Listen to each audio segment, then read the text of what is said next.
हरियाणा में विधानसभा चुनाव परिणाम बस आने को है। हर किसी की नज़र ये है कि किसकी होगी हार और किसकी बनेगी सरकार।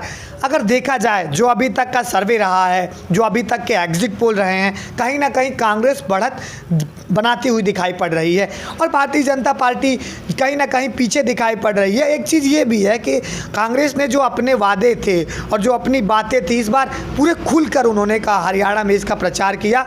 और 2 बार चूंकि भारतीय जनता पार्टी की सरकार थी तो जनता जो है लगातार परिवर्तन चाहती है और कुछ ऐसे काम हैं जहां भारतीय जनता पार्टी से नाराज़ भी हैं। हरियाणा में अगर बात किया जाए, जब मैं गया हरियाणा में तमाम सर्वे किया, हरियाणा में कहीं ना कहीं भारतीय जनता पार्टी सीवरेज जाम की समस्या, सड़कों की समस्या से काफ़ी ज़्यादा वहाँ के लोग त्रस्त थे और यही मेन प्रमुख कारण रहा है शायद भारतीय जनता पार्टी का एग्जिट पोल में पीछे दिखाई पड़ना। हालांकि कांग्रेस जो है, कांग्रेस ने जो अपने वादे और ज़मीनी स्तर पर जो उनके कार्यकर्ता हैं काफ़ी ज़्यादा सक्रिय रहे, वो हवाबाजियों के चक्कर में नहीं पड़े और यही कारण है कि अगर देखा जाए हरियाणा में कांग्रेस पार्टी काफ़ी ज़्यादा बढ़त दिखाई होती देखे हुए पड़ रही है। हालांकि कुछ ऐसी सीटें हैं, कुछ ऐसे गठबंधन हैं जो आपका ध्यान जरूर आकर्षित करना चाहेंगे और मैं आपको ऐसी कुछ सीटों से अवगत कराऊं जहां अभी भी बीजेपी और कांग्रेस का खेल बिगड़ सकता है। एलनाबाद विधानसभा सीट से अभय सिंह चौटाला, अगर देखा जाए सबसे बड़ी हाई वोल्टेज सीट है, इंडियन नेशनल लोकदल के वो घटक दल भी हैं और उसके मुखिया भी हैं, लेकिन अगर देखा जाए एलनाबाद विधानसभा सीट से अभय सिंह चौटाला पीछे दिखाई पड़ रहे हैं। ये बहुत बड़ी खबर है कि अभय सिंह चौटाला एलनाबाद विधानसभा सीट से कांग्रेस के प्रत्याशी से पीछे दिखाई पड़ रहे हैं। और अगर बात की जाए सोना तावड़ू विधानसभा क्षेत्र जहां मेरा ठहराव था, मैं वहां से बताऊं तो वहां से इंडियन नेशनल लोकदल और बीएसपी के गठबंधन के प्रत्याशी सुंदर भडाना काफ़ी ज़्यादा मजबूत दिखाई पड़ रहे हैं और वहाँ से कांग्रेस के जो प्रत्याशी हैं चौधरी रोहतास खटाना, उनसे उनकी सीधी टक्कर बताई जा रही है।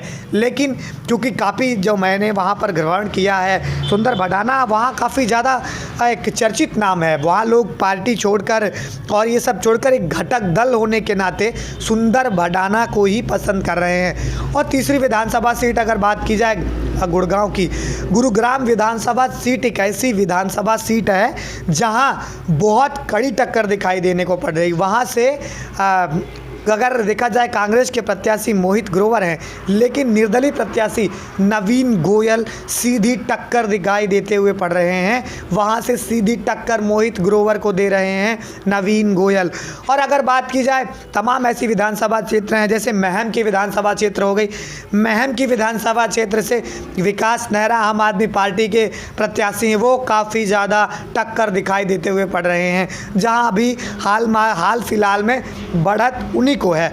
और अगर बात की जाए चरखी दादरी की तो वहां से संजय छपारिया निर्दलीय प्रत्याशी भी टक्कर देते हुए दिखाई पड़ रहे हैं। तो तमाम ऐसी सीट हैं, तमाम ऐसे क्षेत्र हैं जहां पर अभी भी भारतीय जनता पार्टी हो चाहे कांग्रेस हो, उनके लिए सिरदर्द बने हुए हैं। हालांकि कांग्रेस की सरकार बनती हुई दिखाई पड़ रही है, तो जो मेरा अनुमान है, जो मेरा आकलन है, कांग्रेस में 45 से लेकर तकरीबन 52 से 55 सीटों के बीच में आने के अनुमान है। और भारतीय जनता पार्टी की अगर देखा जाए 22 से लेकर 32 सीटों के बीच में रहने वाले हैं। इंडियन नेशनल लोकदल और बीएसपी गठबंधन जो है वो तकरीबन 3 से लेकर 7 सीटों के बीच में सिमटने वाला है।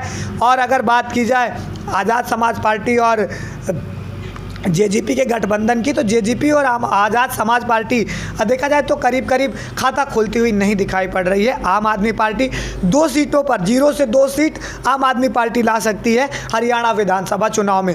हरियाणा विधानसभा चुनावों की पल पल की खबर, चुनाव परिणामों की पल पल की खबर, हर विधानसभा से कौन है आगे और कौन बनेगा आपके क्षेत्र का विधायक, ये बताने के लिए कल सुबह 7 बजे से शाम 7 बजे तक लाइव कवरेज तहलका हरियाणा पर। आप कहीं मत जाइए, विनय को सब्सक्राइब कीजिए, विनय विवादी और तहलका हरियाणा पर पल पल की खबर आप तक आती रहेगी।